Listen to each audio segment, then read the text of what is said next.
ओम साईराम. अध्याय 20. दासगणूच्या शंकेचे निरसन. श्री गणेशाय नमः. ईशावास्य उपनिषदांचा अर्थ सर्वसामान्य लोकांना कळावा म्हणून दासगणू महाराजांनी त्यावर ओवीबद्ध टीका लिहिली. वेद आणि उपनिषदांत गूढ आत्मबोध आहे. त्याचे रहस्य कळले नाही तर त्याचा आनंद घेता येत नाही. एखाद्याने मी ज्ञानी आहे, मी शहाणा आहे असे म्हणून त्याचा अर्थ लावण्याचा कितीही प्रयत्न केला तरी ते त्याला शक्य होत नाही, कारण गुरुकृपेशिवाय त्यातील रहस्य प्रकट होत नाही. दासगणूंच्या ईशावास्यावरील टीकेचे विद्वजनांनी स्वागत केले. या टीकेने दासगणूंची ईशावास्य मराठीत आणण्याची इच्छा पूर्ण झाली, पण त्यातील एका तत्वाविषयी त्यांच्या मनात शंका होती. त्या शंकेचे निरसनार्थ त्यांनी अनेक पंडितांशी चर्चा केल्या, पण त्याचे समाधान झाले नाही. काही दिवसांनी दासगणू शिर्डीत आले. ते दर्शनास आले असता बाबांनी त्यांना विचारले, कोठून आलास? सर्व काही ठीक आहे ना? दासगणू म्हणाले, आपल्या कृपा आशीर्वादाने सर्व कुशल मंगल आहे, पण ईशावास्य उपनिषदातील एक शंका राहिली आहे. ती दूर होईपर्यंत मला समाधान वाटणार नाही. आपण त्या शंकेचे निरसन केले तर माझे ग्रंथाचे परिश्रम सार्थकी लागतील. ती शंका आपणास माहीतच आहे, तरी कृपा करून तिचे निवारण करा. ते ऐकून बाबा म्हणाले, तुझी शंका अवघड नाही. काकांची मोलकरीण सुद्धा तिचे निवारण करेल. काका म्हणजे हरिनारायण दीक्षित. ते मुंबईत पार्ल्याला राहत होते. तेथील लोक त्यांना भाऊसाहेब म्हणायचे. बाबा त्यांना काका अशी हाक मारत, त्यामुळे ते शिर्डीमध्ये काका म्हणून प्रसिद्ध होते. उपनिषदातील शंका काकांची मोलकरीण दूर करेल हे वाक्य बाबांच्या मुखातून ऐकून दासगणूंना मोठे कुतूहल वाटले. ते विचार करू लागले, ती मोलकरीण माझ्या शंकेचे कसे निवारण करणार?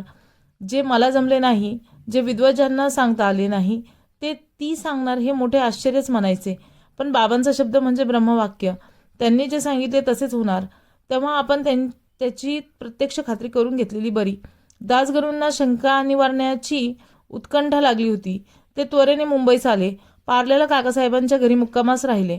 दुसऱ्या दिवशी सकाळी विश्रांती घेत असताना त्यांना गाण्यांचा मंजूळ स्वर ऐकू आले.